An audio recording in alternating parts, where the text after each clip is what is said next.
Cheerio, diamond painting friends. Jessica here with Tiny Worlds of Wonder. Jessica, you're such a dork.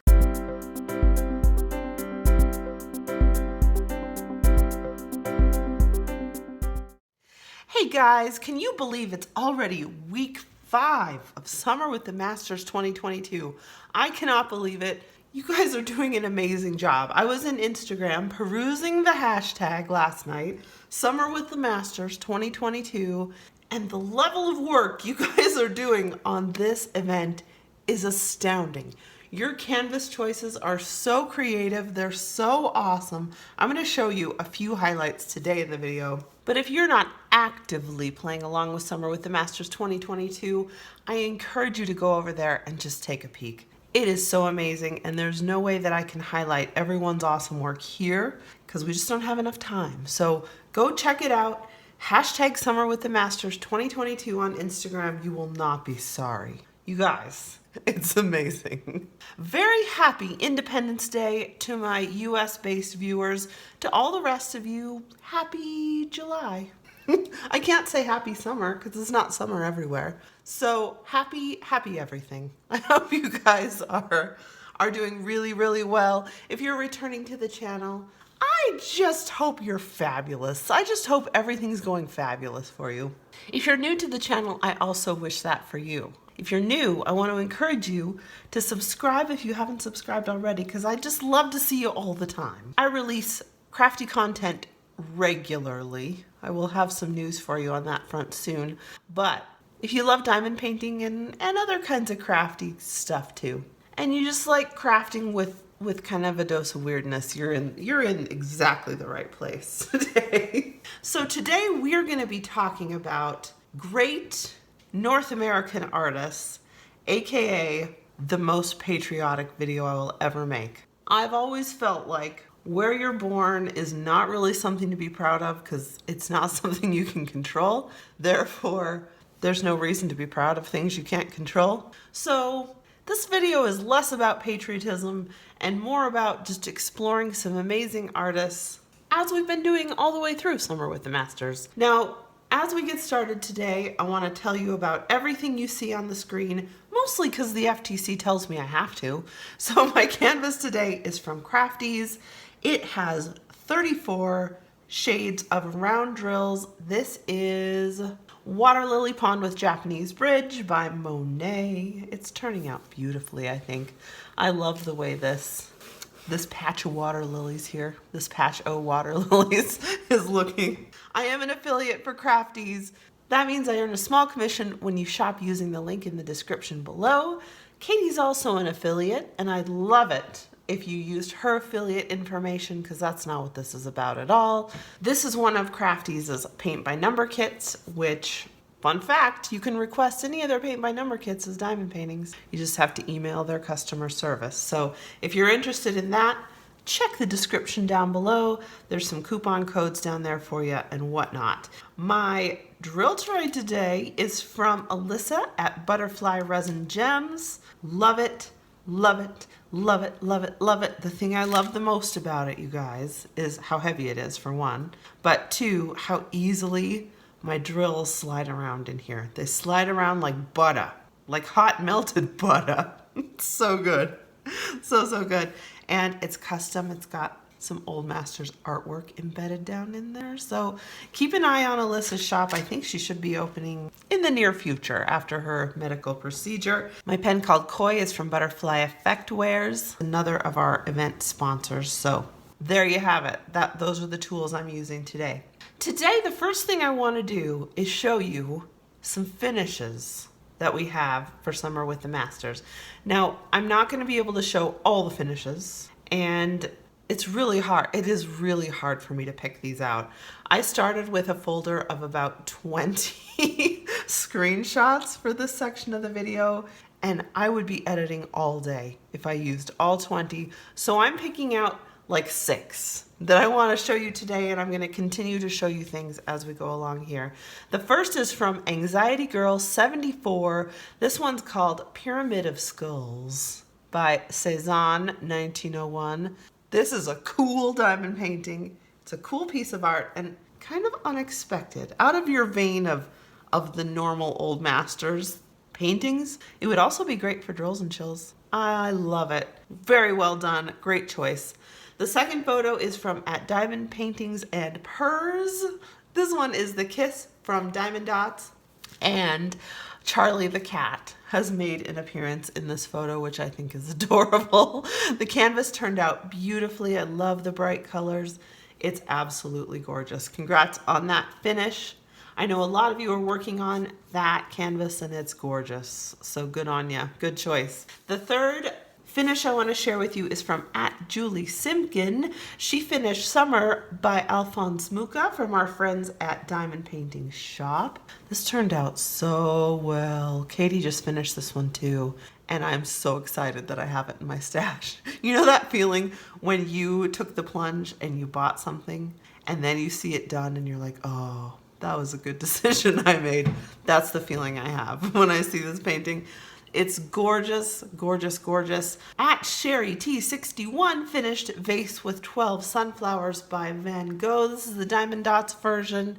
It's beautiful. The colors really caught my eye and just popped. And it says summer to me. I love it. The colors are amazing. It's gorgeous. All you diamond painting pen creators out there, this color combo would be a gorgeous diamond painting pen. I'm just saying. Single and placing finish Soul of the Rose from Distracted by Diamonds. Now this is the Distracted by Diamonds rebooted version of this canvas. This rendering I think is a little bit different than the first release was. I have the first release. This is the second release. So it's very clear. I love the clarity of the image. It's a beautiful finish. Congratulations. And the last photo I want to share with you is from my friend Denzel. Denzel actually finished this canvas before Summer with the Masters, but he emailed the picture to me a few months ago and I said, hey, can I show this during Summer with the Masters?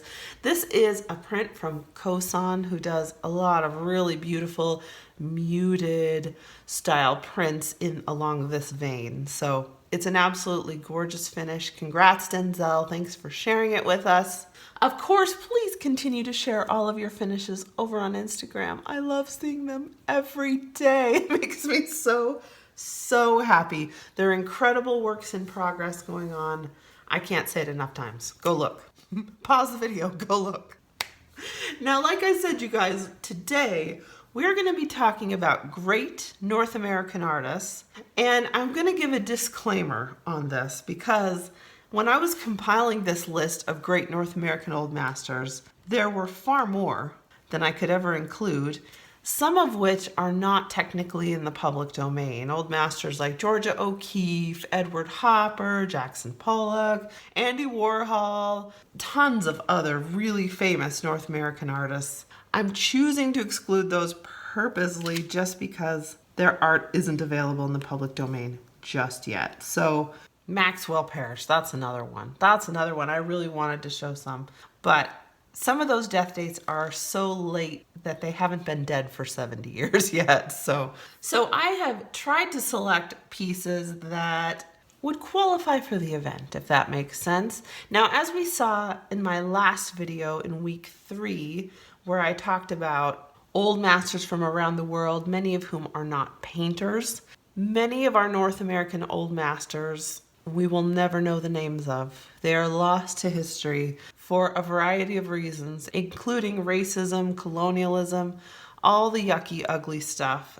Today we're going to take a peek at some of North America's most famous pre-1927 painters, and I guarantee that these are names that most of you will know very, very well.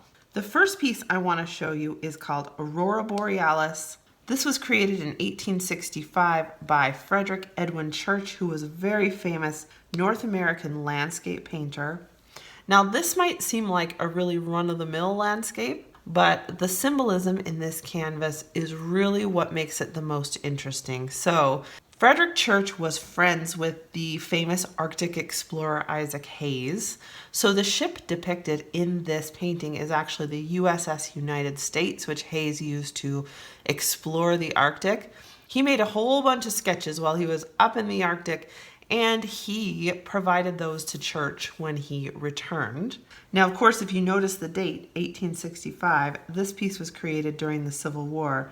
And the symbolism of this piece that makes it so interesting is that back in this time, the aurora borealis, which was only seen in the very far north of the United States, was considered a sign of God's judgment against the Confederacy for their advocacy of slavery. So this symbol that Church chose to use for this painting would have been something that a lot of his viewers recognized and would have actually made a very strong public statement about his stance on slavery and the war. So it's a beautiful piece. It really, really has beautiful lighting. The effect is beautiful. It also has some incredible history and some really deep symbolism from some very, very dark times in our country's history. Now, you might know James Whistler as the artist who created this famous painting of his mother, which is actually titled Arrangement in Gray and Black No. 1. But did you know that Whistler was also expelled from West Point by none other than Robert E. Lee himself, or that a lawsuit he brought against the famous art critic John Ruskin, who he sued for giving one of his art pieces a negative review, left him completely bankrupt. Artists are interesting characters, and Whistler was no exception. One of my favorite things about Whistler is that he found a parallel between painting and music. So many of his pieces are named for types of musical compositions, like arrangements, symphonies, harmonies, nocturnes. I wanted to show you this beautiful example called Symphony in Flesh Color and Pink, which he created between 1871 and 1873. The colors are beautiful and soft, and like so many painters of the day, the light is gorgeous, and of course the figure is gorgeous as well. One couldn't really talk about famous North American artists without talking about Whistler. Another artist that we have to cover today, or we will be negligent, is Mary Cassatt. Mary Cassatt is perhaps the best known of all the female impressionists, of which the pool, honestly isn't that big. Mary Cassatt studied at the Pennsylvania Academy of Fine Arts in Philadelphia, but spent most of her painting and printmaking career in France. Of course, Mary Cassatt is best known for her intimate portraits of mothers and children going about their everyday lives. This example is called A Woman and Child in the Driving Seat, and the thing I love the most about Cassatt's work is that all of her paintings create a very strong sense of place. So I almost feel like I'm inside this painting with this mother and little girl, and like I've gone back in time just a little bit. As a mother myself, I also feel like when I see her paintings, I can feel my own little girl's hands on my face, or what it felt like to hold them in my lap.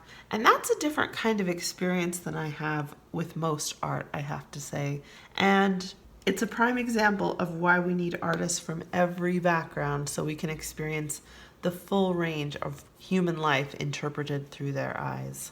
Let's take a pause here because it's time for some giveaways from our sponsors. You guys know what time it is. It's giveaway announcement time.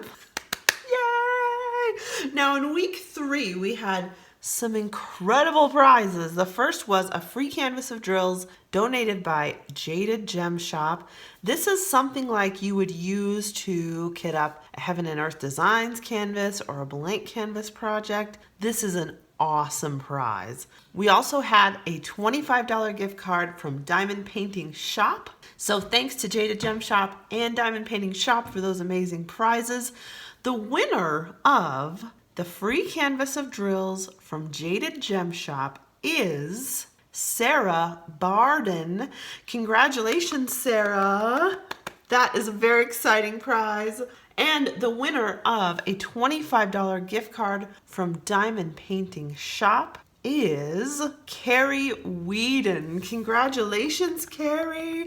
I know you're going to love shopping at Diamond Painting Shop. They have some amazing selections. both currently and pre-orders and things that are coming along the pipeline. I know you're going to enjoy that very, very much. I will reach out to both of you via email just to confirm your mailing information. So please check your email over the next couple of days. Sometimes it takes me a couple days to get my act together with that. Now for week 5, we have some more amazing prizes to give away. The first is a curated Old Masters tray from Munimade. Now, if you guys have not experienced Munimade's trays yet, you've got to. These are 3D printed trays, but they are not your average 3D printed trays. Oh no, these are trays with spacing that is fabulous, with smoothness that is fabulous, with color choices that are fabulous. Now, these are not the exact colors, of course, of tray that you're going to receive from Munimade because they're going to be curated for Summer with the Masters. Like, they're going to be specially made for Summer with the Masters. So it's going to be awesome, you guys. We also have a prize pack from PaddyWaxx. Thanks, Robin at PaddyWaxx. This is going to contain a bar of Old Masters Studio, a bar of Tulips, one of my very favorite scents from PaddyWaxx, and a bar of Medieval Forest. I believe these 2 scents were created just for Summer with the Masters, which is so awesome. A couple rolls of washi tape, some round red 666 crystal dazzlers.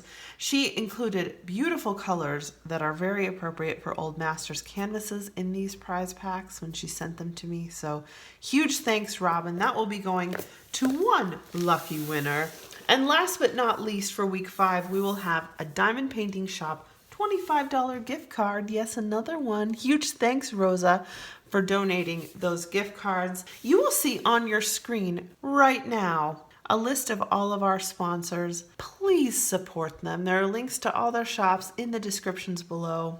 They are providing not only prizes for the event, but in most cases shipping as well. So that is a huge, huge savings for us creators when we do big events like this. Huge thanks to them. We really appreciate all of you. We couldn't do this without you.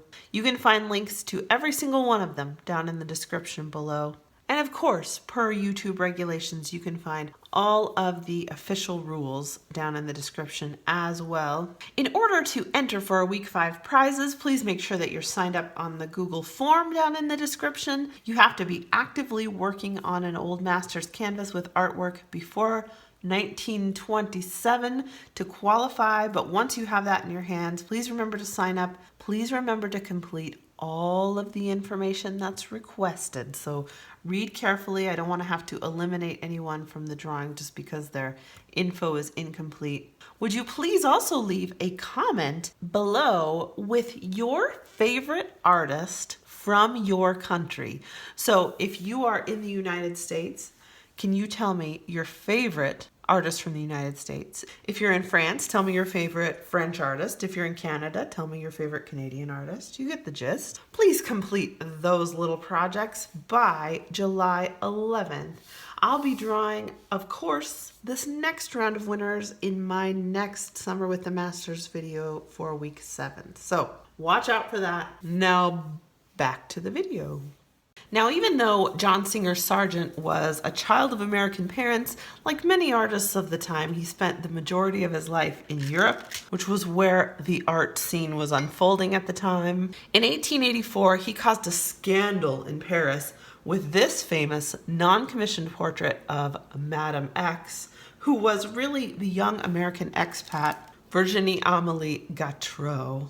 Now, people at the time considered this very overtly confident portrait of a married woman overly erotic, which I find hilarious because, you know, there were naked ladies all over Paris salons and paintings, and it didn't bother anyone. But when a married woman is overtly confident, that's when you got to tamp down on that. We can't have that happening. The not so fun fact about this painting is that although Mrs. Gautreau did pose for the painting and agreed to sit for it, her reputation in Paris was already quite tenuous, and so she struggled for the rest of her life to regain her reputation and fit into society. Sargent fled to London after the reception for this painting. It took a negative turn, and later on he turned to other subjects, including this 7.5-foot tall by 20-foot long painting called Gassed. This painting depicts the aftermath of a German mustard gas attack during World War I. Now, Sargent at this time worked for the British Ministry of Information, like starting around 1918, and he was documenting the experiences of soldiers and the relationship between the United States and the British soldiers at the time. I picked this one to include because, of course, it's very timely and unfortunately a reminder of how difficult war is, and the gruesome toll it takes on people is as relevant today as it's ever been. We're going to wrap up today with lesser-known North American artist Mary Lizzie Macomber. Mary Macomber received her training at the School of Museum of Fine Arts in Boston for a year until her health forced her to withdraw. In 1889, she exhibited in New York at the National Academy of Design show for the first time, and over the next 13 years, she exhibited 25 more paintings there, along with other major museums and galleries. Macomber was of Pilgrim and Quaker descent, and the allegorical references in her paintings allude strongly to these values and virtues that she was raised with. This piece, called Faith, Hope, and Love, is of course a personification of virtues. As you can probably tell, she painted in the pre-Raphaelite style, and in this style, characters from history or virtues are often personified as beautiful women. This beautiful piece, called Night and Her Daughter Sleep, is rather dark in tone, but I think it's absolutely beautiful. And I also adore this piece called An Instrument of Many Strings. Like I said earlier, there are so many incredible North American artists that we will never know, whose names we will never be able to recognize. And of course, there are so many present-day artists from every corner of the world to explore in every genre. That's part of what makes this topic so much fun. I hope you guys have enjoyed learning about 5 incredible North American old masters today. As I said, there are many more, but I hope this will just launch you into an exploration of North American artists, artists from your own country, artists in a tradition you really love or in a style you really love, in a movement you really love. And I hope, more than anything else, this encourages you to visit an art museum near you. Have a wonderful week 5 of summer with the Masters. Best of luck on all your projects. I can't wait to see your progress. As always, spread some joy wherever you are, and I'll catch you next time. Bye.